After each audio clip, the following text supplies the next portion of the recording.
Once upon a time, in a place not too far off the beaten path, a family of 4 went searching for spirits. The father, Jack Fenton, wore his excitement on his bright orange sleeve. He ran ahead of the family, Fenton's spirit detector held aloft, leading him through the forest to the caves below. The mother, Mattie Fenton, loved her husband's enthusiasm and was just as excited as he. She followed quickly after him, calling behind to her children to keep up. There were spirits afoot. The eldest child, Jazz Fenton, rolled her eyes but kept up the pace. She did not believe in spirits, but she wanted to make sure her parents didn't get in trouble again. And the youngest child, Danny Fenton, ambled behind the rest, his gaze turned upwards, more often than not, to the sky above. It was a clear evening, and the sun had only just set. The stars were just visible between the branches of the trees. "Keep up, Danny, it's getting dark," Jazz called over her shoulder. Danny started, and he strode more quickly after his sister, following his family to the caves below. The caves were darker and cooler than the forest. They burrowed far and deep under the ground, twisting and turning and crisscrossing every which way as if they had been dug thousands of years ago by a giant mole or badger. It was very easy to get lost in them, which is why Jack and Mattie had their children wait nearby the entrance, telling them to check the spirit traps they had set in the first few chambers. Once the parents went off to explore the depths of the caves, Jazz sat down, pulling out a heavy textbook to read. Danny, on the other hand, decided to explore the first few chambers, checking the traps his parents had set. The traps in the first 2 chambers had caught nothing. In the third, however, Danny found a cat. The poor thing was struggling to wrench its little black paw from a trap made of glowing twine, one which grew tighter the more the cat struggled. It froze when it saw Danny, ears laid back, tails poofing to an enormous size. Wait, tails? But then it hissed as he approached. "Hey, it's okay," Danny coaxed. "I'm sorry about the trap. My parents are, well, they're a lot. But if you just stay still, I'll get you out of there." As if it understood what Danny said, the cat stopped struggling, instead looking up at him with wide, watery eyes, markings like square glasses surrounding them. Danny slowly reached down to the trap, carefully undoing the knots his parents had made, doing his best to keep from jostling the cat's leg, until eventually it was free. The cat pulled its leg from the trap, wincing and limping as it tested its weight. Danny winced too. He felt guilty. His parents, well-meaning as they were, had hurt this cat. He had to make it right. He had medical supplies in his backpack. He could help. But when he reached for the cat, it hissed and backed away, favoring its hurt leg. Then it turned tails and ran. "Hey, wait!" Danny cried. "You're still hurt!" And Danny followed. He followed the cat from one chamber to another, each further and further from where he started. He followed the cat through cracks and tunnels, past streams and around stalagmites, always just out of reach of the cat.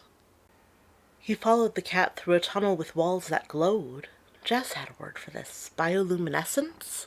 And he ignored the way the colors sparked and moved, the tug in his gut and the rush of his heart pushing him forwards, until he found himself out of the caves and in the open air. Tall trees and strange shrubs rose up around him under a dark sky. Intent on his chase, he did not notice that what glittered on the trees was not dew, that what flew through the air were not moths, that what chirped and sang in the underbrush were neither crickets nor frogs nor birds, that the stars overhead seemed to lean closer in anticipation. Danny caught up to the cat in a clearing where it was nursing its paw. "I told you, you're hurt," said Danny, taking out a roll of bandages. "I don't need help," said the cat, who was very suddenly not a cat, but a boy with cat ears and 3 tails. "And you need to get back to the human world before this place changes you like it changed me." The boy, who was sometimes a cat, was called Tucker, and together he and Danny tried to trace back their steps. Despite the strange situation, Danny was amazed by the trees, the lights, the things that sang so strangely and sweetly in the brush. It was so beautiful. It was so fascinating, so entrancing. He asked about each thing he saw. Tucker had answers for some of them. "A friend calls them sorcerer's aspen." "The lights, up high? Spirits, fairies, lightning bugs. Careful, these ones can zap you." Down low, they're berries mostly. They can help keep shadow corruption away. But there are also some mice that glow. They're pretty tasty, too. Others he didn't. I don't know. I've never been able to catch anything that makes that noise. And finally, Danny worked up the courage to ask Tucker exactly what he meant by changed. I used to be human too, he said. Went to school, had a Game Boy, everything. But then I took a shortcut through the woods on my way home from school, wound up here, you know the rest of the story. I really don't, said Danny. That was hardly a story at all. I wound up here, tried to find my way back, retraced my steps, asked for help, all of that. Some people did help me with food and shelter, but before I found any way out, I'd started to change into, well, this. Tucker gestured at his ears and tails. I can't live without magic anymore. If you don't get back soon, the same thing will happen to you, and then you'll never be able to go home, he told Danny. Whether or not Danny knew it, the same thing was already happening to him. After a great deal of arguing, backtracking, and wandering, Danny and Tucker spotted the caves. But before they could emerge from the brush they had waded into, a woman dressed all in black walked out into the starlight. She had pointed ears and a sharp-tipped tail, and when she looked up at the sky, she shaded her eyes with one hand as if it were too bright. In her other hand, she held an unconscious Jazz Fenton. Danny started forward, but Tucker pulled him back into the bushes. "Are you crazy?" he whispered. "That's one of King Plasmus' soldiers. You'll die!" The woman laughed and half turned in their direction, and the two boys froze, watching through the leaves with wide eyes, hoping she hadn't seen them. "A third human for the king, and the night's not over yet. What luck!" The woman smirked as she glanced around the forest, her eyes almost lingering on the bushes where Danny and Tucker hid. Then she vanished in a splotch of inky blackness. "Why did you stop me?" Danny demanded, grabbing Tucker's shirt. "To save your life," said Tucker. "We've found the caves. You need to go." Danny shook his head and shook Tucker, too. "I can't go now. That was my sister." "Your sister?" asked Tucker. "Yes," shouted Danny. Calm down. I don't know where she went, but I know someone who can help. Or at least someone who can get us to someone who can help. Her name is Sam. You aren't afraid of spiders, are you?" Tucker's friend waited for them in a silk-draped clearing, small black bodies hidden in the white. She sat on a large, spotted mushroom, a cup of tea in her hand. She wore a witch's hat, a spiderweb skirt, and a huge spider on her back. "Tucker," she said icily. "Sam." She took a sip of her tea. "What brings you here, and with a friend?" Something landed on Danny's shoulder, and he flinched. Spiders. Spiders on his shoulder. "Be nice, Sam. He's new, and his sister was kidnapped by one of Plasmus's goons." Her eyes narrowed. "And how do I know you two aren't working for Plasmus? After all, you went and—" Tucker groaned. "Come on, that was one time, and it was an honest mistake."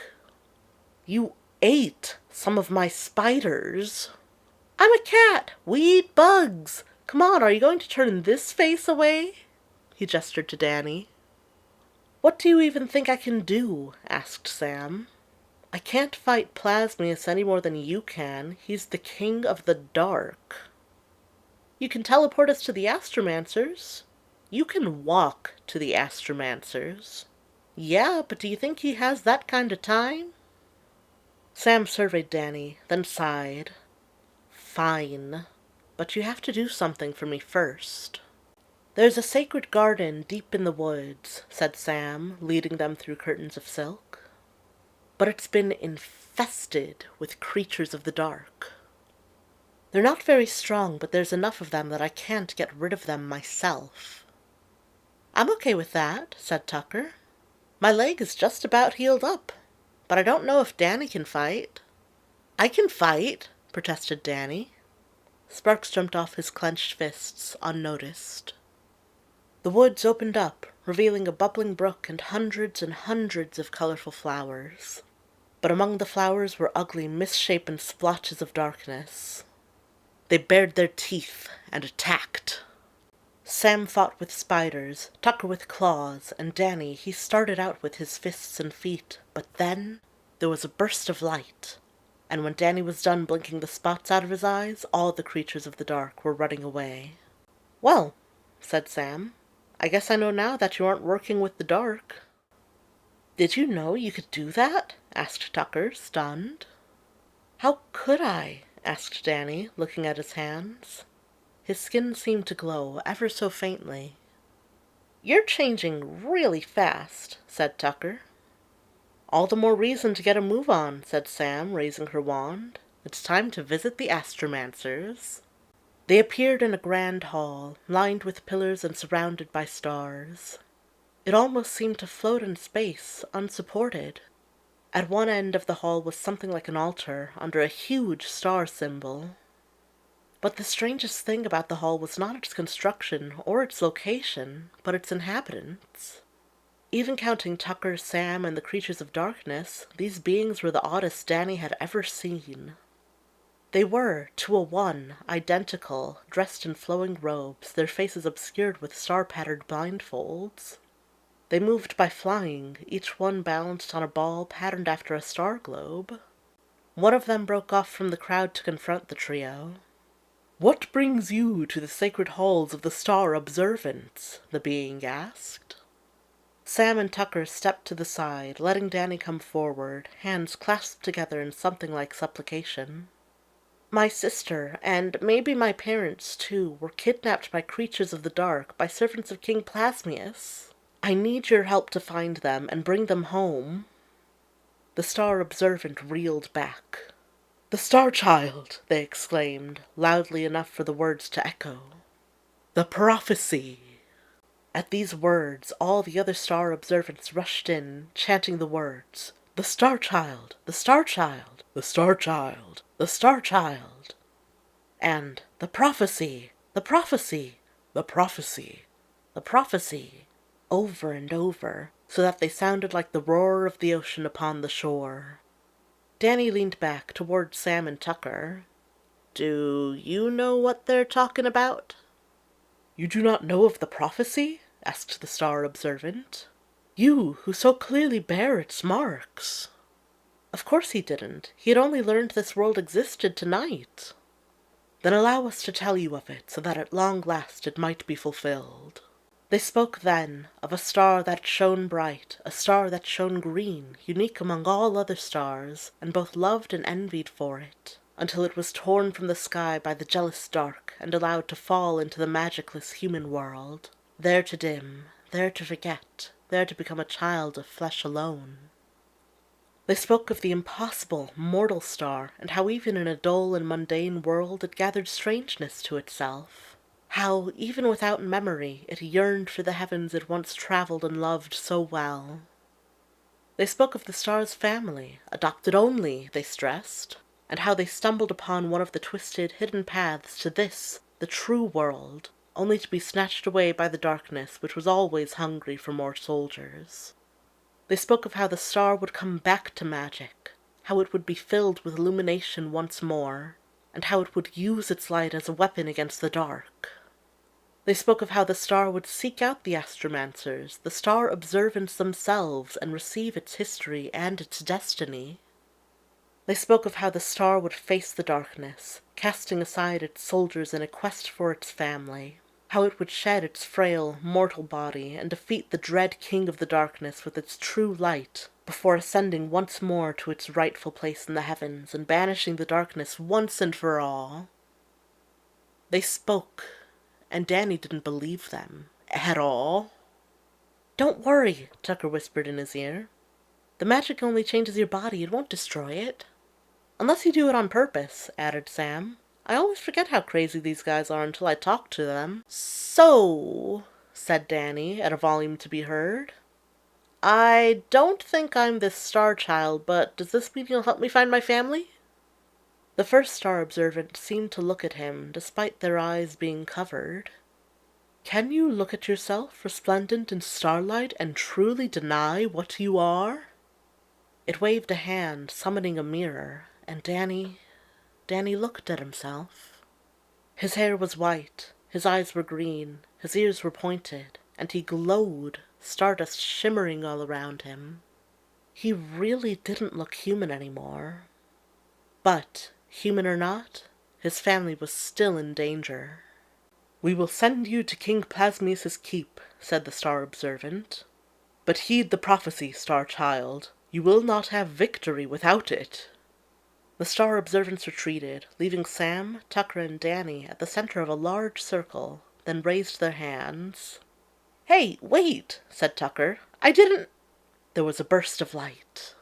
Just like with Sam's teleportation, they very suddenly found themselves somewhere else. In this case, though, the somewhere else was a huge, dark throne room filled with monsters. "To the stairs!" shouted Sam, the legs of her backpack sweeping away the first wave of attackers. "Plasmus keeps his prisoners in the dungeons until they turn to the dark." The stair down was a tight, steep spiral, and shadowy creatures harried them all the way. Tucker transformed and tripped their antagonist. Sam summoned spiders and slung spells. Danny danced and ducked and descended until finally he reached the bottom.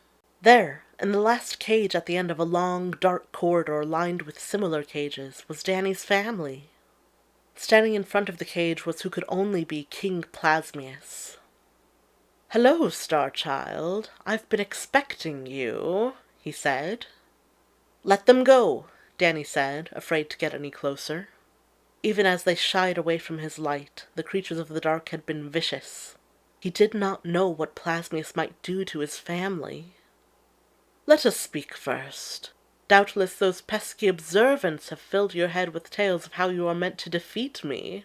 Did they tell you that you are expected to die doing it?"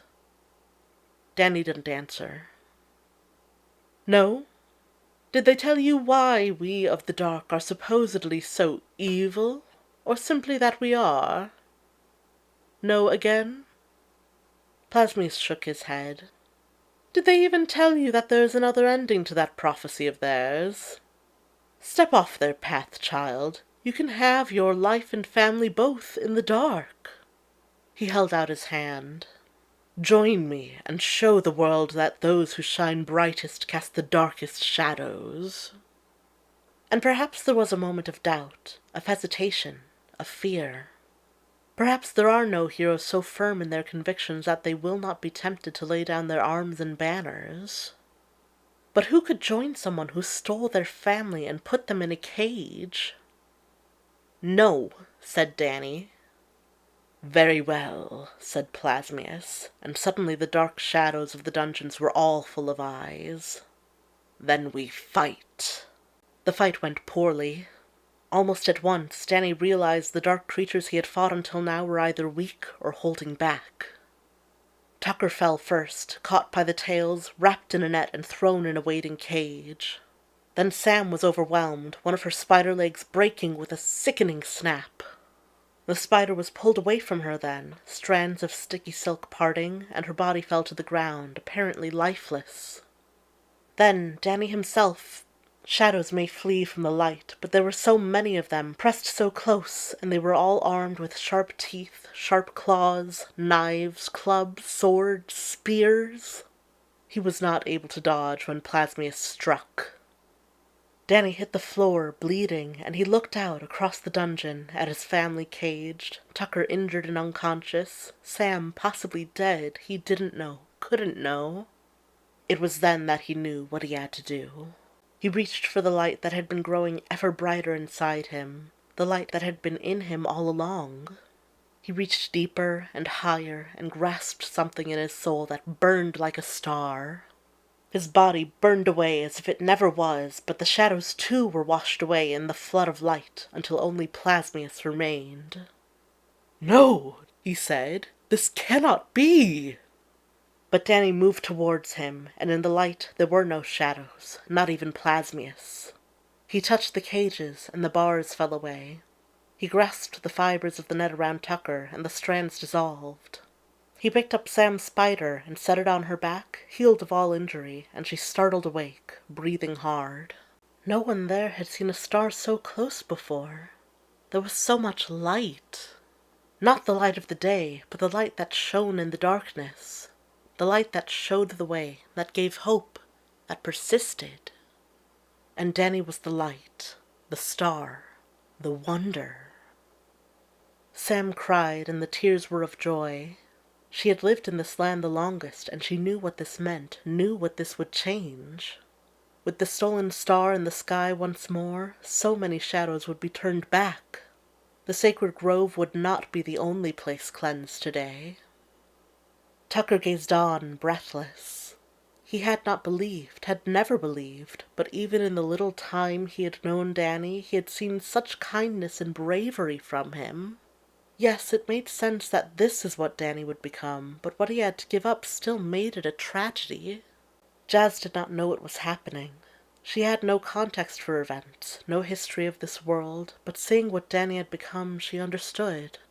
This would be the last time she saw her little brother. Jack and Mattie Fenton knew no more than Jazz and understood less. As horrible as it was to be held prisoner, this was a validation of all their research. But what in the world had happened to Danny? He did not land in front of them, but hovered inches above the ground. His fingers ghosted over his parents' outstretched hands. "I'm so glad you're safe," he said. "Forget us," said Jack. "Are you all right?" "How did this happen?" Mattie asked, trying to touch him. "Who did this to you?" "No one," answered Danny, looking down at his hands. "I'm fine. I'm just becoming what I always was." He looked up. "You never told me I was adopted." "It never mattered to us," said Jack. "Why does it matter now?" asked Mattie. "You're not coming home, are you?" asked Jazz. Tears were running down her face. "Like this?" He gestured to his body. "I'll miss you, but I was always supposed to be here. I can't go back." What do you mean?" asked Mattie. "I'm sorry," said Danny, "but I think I need to go back where I came from." He looked up, away. "Tucker, Sam, will you make sure they get back to the human world, please?" "Sure," said Tucker. "Anything." "I'll be happy," said Danny, turning his attention back to his family. "I'll be up there. You know I've always wanted to go." "Oh, sweetheart, like this?" asked Mattie. Danny shrugged. "Why not?" "Do you have to go now?" asked Jack. "Can't we wait?" "You can't," said Danny. "If you stay any longer, you'll change too. We all have to go home." Jack spread his arms. "One last Fenton family hug for the road?" Danny nodded. A tear floated up from the corner of his eye. "Of course." Minutes later, Danny pulled away from the hug and gave them all one last luminous smile. He would miss them all, even the ones he had only known for a few short hours. But he would watch over them. "Goodbye," he said. It was time for him to go home. Danny turned his eyes upwards, towards the ceiling of the dungeon, and Plasmus's keep was no more. Only the stars were overhead, shining with welcome. And Danny went up.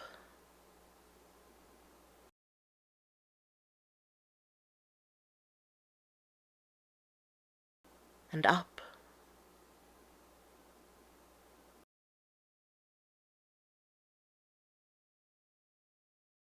And up. His light cleansing the world of shadow as he went, until he reached the stars at last. Having found the caves twice now, it was not hard for Tucker to lead the Fentons back. Dawn was only now sending pale fingers into the sky, and they were not so changed that they couldn't return to the human world and their ordinary lives. "Are you sure you two don't want to come with us?" asked Jack. We'd help you find your families, get your lives back. Or heck, you could be a part of this family. Tucker laughed. I wouldn't know what to do in that world if I did cross back over. It's been years. Sam shrugged. What you're looking at isn't my real body. She pointed at her spider backpack. I don't think I'd really fit in. Is that what happened to Danny? Asked Maddie, softly. Something like that, said Tugger, shrugging, then looked at Sam. The way I understand it as a witch, said Sam, in the sharp, clear tone of someone who knew what they were talking about, ambient magic gets into your body and makes its own structures. But Danny, he already had those structures since he was a star. They just needed magic to turn on. And stars over there, they're just made of magic, so... So that was it, sighed Jack. Sam nodded. Do you think you can see us from here? Asked Jazz suddenly. If he's up there. He should be able to, said Sam, as long as there's magic. Stars are special. Somewhere there isn't magic, though. They stood together quietly for a moment. If you ever find yourself back over there, started Sam hesitantly, we'll help you out. Same for us, said Jack, if you ever change your minds about coming back. As Tucker and Sam watched the Fentons pass through the mouth of the cave, each of them paused and looked back, towards where a green star, brighter and more beautiful than all the rest, danced above the horizon.